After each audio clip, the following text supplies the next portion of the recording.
Okay, talking about how to redeem Willie or to speak for him, maybe we can say that there are actually different kinds of success that are shown in this play. There is Charlie's success with money in the pocket. No, but then Charlie is one to be not interested in anything. I don't think you want to be like Charlie. Maybe he's really practical, but maybe he has no interest in music, no interest in literature, okay, no interest in football, etc., etc. Okay, so that's one kind of success. And the other kind of success is Bernard. He's decent. He's a lawyer, so he's very important now. Okay, and he's associated with the other VIPs. So like with one friend who has a tennis court at home. Okay, so these are all statuses of success. But he doesn't seem to be associated with Biff. They don't seem to talk to each other for a long time. Okay, so that's Bernard's kind of success. Okay, and then Howard, of course, is completely unfeeling, unsympathetic with Willie. And he's very possessive. In the way he deals with the wire recorder proves that he's very possessive. Okay. And then Ben, which we talked about, okay? And then talking about Willie's success, we can say that there were different kinds of success he strives at, or strive for, okay? In the physical world, like football, basketball, handiwork, these are things he or his sons are good at, and he's proud of, okay? This is a kind of success, maybe they maintain a little bit. I think the two sons, they are still good physically, they are still good at sports, okay? But the problem is that Willie focuses more on the business world, okay? And in the business world, he does not acquire, neither he nor his sons acquire any skills. So they depend on appearance and popularity, and of course that will not make them successful. Okay, and then also with a low salary or wage, he gets to earn less than the debts he has. Okay, so in that sense, he's not successful. But then we can say that in a way he's successful as a father because the sons, although they feel burdened, they feel pressured by the father, they stick to him. They still love him. So in that way, he must still be a successful father. Successful in quotation mark. Successful in the sense that he's truly loving. So he's able to maintain a kind of family togetherness, which is not really common in our society. Now we really have a lot of broken families. So Willie's success in keeping the family together, can be a success in a relative sense. And then maybe we can also say that he has his own idealism. Although he's clumsy, but he does try to present Biff as Greek heroes. Okay, like Adonis and Hercules, etc. So in that sense, his pride is takes on some symbolic meanings, and we can say that yes, indeed, he does not really understand Biff completely. Okay, but then on the other hand, I think it is in the nature of the parents to never give up on hope, to always think that their kids are the best. Okay, the most beautiful, the most successful, the most capable, etc., etc., etc. Okay, so in this belief in the son, or maybe just singular, in Biff, okay, and this elevation of Biff to the mystic dimension, shows that there is a part of his mind which is broad, which is open to heroism. Yes. Okay. So I know that the last two parts can be debatable. As I said, here I'm interpreting the whole play as a modern tragedy. You can also say that, oh, this is just 小市民的失败. Way back we have an article 小市民的心声. You can say that this is just a a story of how a petty bourgeoisie, a petty salesperson fell in this world. Okay, and there's nothing to be sympathetic about. Okay, so you can also look at it from that perspective. So if you want to look at this play as a tragedy, then there's something to confirm here in Willis' idealism and also in his love for the family. Yes. Okay. Finally, to talk about the play as a critique of the environment, that really this environment is almost unchangeable. The trend to industrialization, mechanical reproduction, dehumanization, is a trend that cannot be withheld. It is just ongoing, becoming worse and worse. So in that sense, we can say that American dream in the world of the 1940s, and maybe even today, means easy and quick success. That's one thing. And then it means that materialism wins over idealism, or money becomes more important than nature. And that's why even national parks nowadays can be commodified. Okay, and every piece of the garden and the parks and everything get to be owned by some company, by some entrepreneurs, and get to be priced and get to be turned into the profits in tourism, etc. Okay, so this is the whole trend that is developing, in the play, The Death of the Salesman, and also after it, in our world today too. And of course, this American dream is a male dream. Is a male dream. We can see Linda as echoing Willis' dream, but now one with her own dream. So it's very, because the play is written in the 40s. So you can try to imagine how a woman can develop her dream afterwards. But for this play, it's pretty much a male dream. A dream of quick success, a dream of materialistic success, and then also a dream of aggression and expansionism. So that in this context, women are the targets of possession only. Okay. Okay. The last point I want to make about expressionism, basically, just remember that expressionism turned objective reality into vehicles of subjective expressions. So a lot of things which are there in objective reality can become symbolic, can help express personal feelings. Okay, so let me skip the rest of it. Expressionism is actually not just a style of the play, of drama, but also of music and also of painting, etc. For instance, this is a famous example, which I think you know, right? Scream. How one person's scream can echo and expand to the whole world. Okay, so that the whole world is like the ring around with the scream, the waves of the scream. So this is an example of expressionism. And I think we talked about this. So in the world of expressionism, stage directions and also the things in reality can become symbolic, and it's for us to find out what symbolic meanings there are. Yeah. Okay. I guess that's it. Okay. So we'll take a 5-minute break. After the break, I don't think I want to say this, but this is the set of questions that we modify from Act 1 to Act 2, and then after we finish the whole play.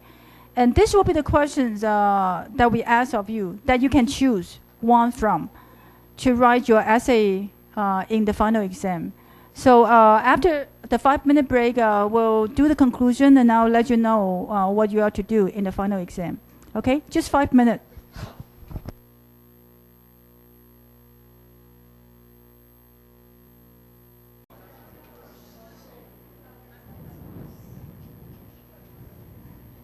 Okay, it's time to do a conclusion.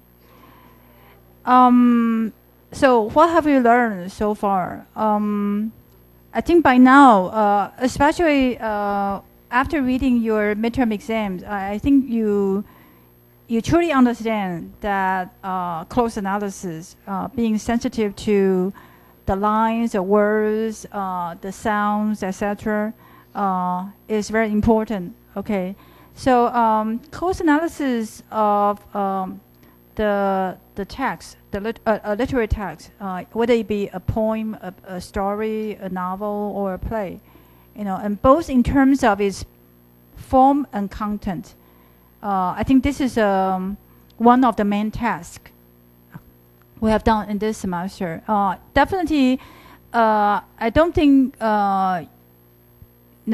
you can master this skill, but at least you should try, and you will try one more time in the final exam. Okay. Okay, discussing the form and content, trying to discuss how the part is related to the whole. Okay, talking about moving from the part to whole, and then to whole, our sense of wholeness to part. This is really a kind of hermeneutical circle, 就是诠释的循环 that we should be involved in. But sometimes in today's society, with maybe the rapid flows of information and images, sometimes we stay with fragments. Sometimes we stay with fragmentary images, messages, without trying to understand how they are related to the whole. And the whole could be your life, can be our society, but it can also be a novel, a play, or a certain historical period. Okay, so I hope that we continue to try it. It's like for me, it's the understanding a literary text is like understanding our life. It's like a jigsaw puzzle, 像是拼图一样. We try to put the pieces together, but then we always should have an overall picture in mind. Otherwise, the pieces will not mean anything. Otherwise, the pieces will fall apart, and then you'll forget about them all. Okay. Of course, the other way to reach a sense of wholeness is to try to think about the themes we have discussed. Besides trying to understand, what romanticism is about, what metaphysical poetry is about. You can also try to think in terms of the themes, like how people deal with death, or deal with love, deal with family relations, deal with boundaries in different ways.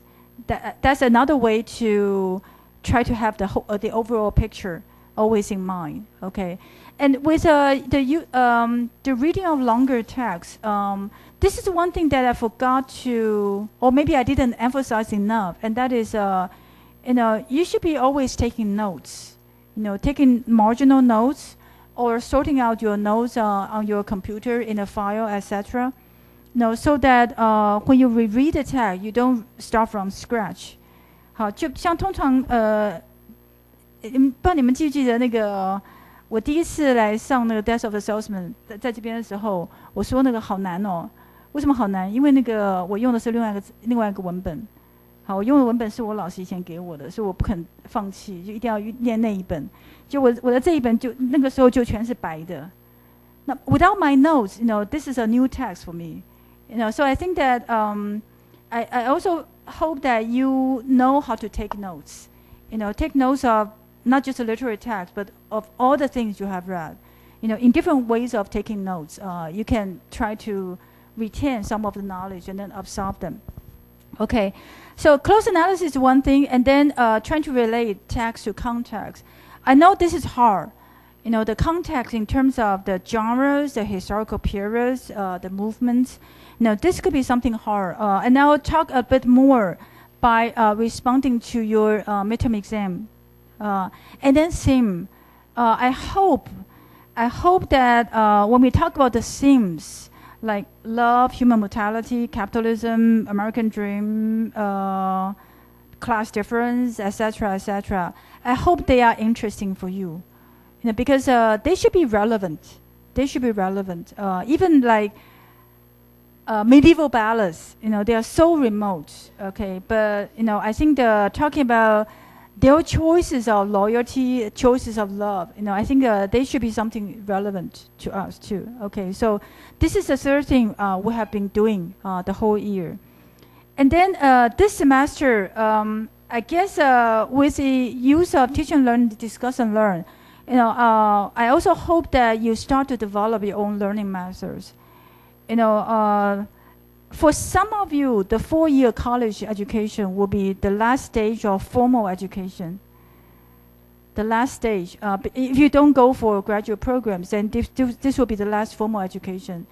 Then it's really important that in these 4 years, you get to know how you can learn without a teacher. You don't always get told what to learn, what to examine, what to memorize, etc. by your teacher. Okay, and I still remember when I was in junior high, the way we read history was to memorize all the words that our teachers draw for us. All the words, all the historical facts that our teachers mark for us. Every class when she taught, she read out the important details, and then we just mark them. And then those are the lines, the details that we memorize. And that's the only thing. She didn't explain anything about those historical facts. She just read out the important parts. Okay. But that's kind of symptomatic of the kind of high school or maybe middle education we had, that you memorize a lot. Okay. But I think, now that you're a college student, you really need to know also how you can learn from the others, from the other sources in different ways, and through discussion, through different kinds of presentation, etc. So this is something we have been trying hard to help you with, to start to doing. Okay, because a lot of you are still freshmen, so you have still 3 years to develop your own learning methods. Okay, and finally, the journals you write. I'm sorry that you get to write the journal so late, but this is actually a summative work. In other words, writing the journal should help you consolidate all the other skills you have learned in class, like in terms of analysis, organizing, reading, and also the discussion we had, so that you can present some of your ideas in an organized way, in the form of an essay. Okay, so today I'll also respond to a few journals for you to know how you can improve, and then you can try one more time in the final exam. Okay, and then we have the final exam. Okay, so I'll respond to your midterm answers first. I think that the first part 1, test your abilities to analyze as I said, form and content. Maybe the part which you need more time to be familiar with, to master, is how to analyze sound effects. Okay, so that's something. But some of you, in your answer to the meanings of the teach and learn activity, some of you talked about how now you become more sensitive to different words, to the meanings, the denotation and connotations, or how you get to also understand a little bit about the historical context. And I think all of these are a kind of achievements you have. Okay, and part 3, when we do the comparison, I hope that you did try to make sense, and that's why I said that try to explain the differences by relating it to a larger context of the author, of the historical period, etc. But here, these are some suggestions I want to make, general suggestions. One is, after all, we only read like 1 or 2 poems of one historical period, So unless you have some solid evidence about the historical periods, then avoid making sweeping generalization. For instance, if you compare Shakespeare with Andrew Marvell, okay, or if you compare John Donne with Andrew Marvell, because we don't know that much about their lives, you can just focus on their concepts of love. You don't need to say that, people in Renaissance, they're all romantic, okay, and people in the 17th century, they are all sophists, 诡辩者, etc. You don't need to make this kind of generalization. Okay, and this is another suggestion I made last semester, and that is don't equate the poem speaker with his poet. Even when it is a lyric, like Wordsworth's "I wander lonely as a cloud." There is the diary of Dorothea Wordsworth to prove that it is indeed their personal experience.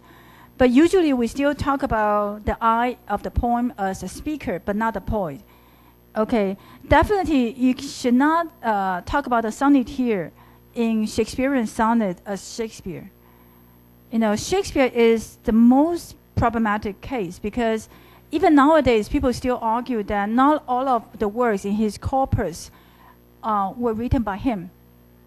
And then you shouldn't talk about the I in the Flea as John Donne, etc. Okay, and then I guess the last point is something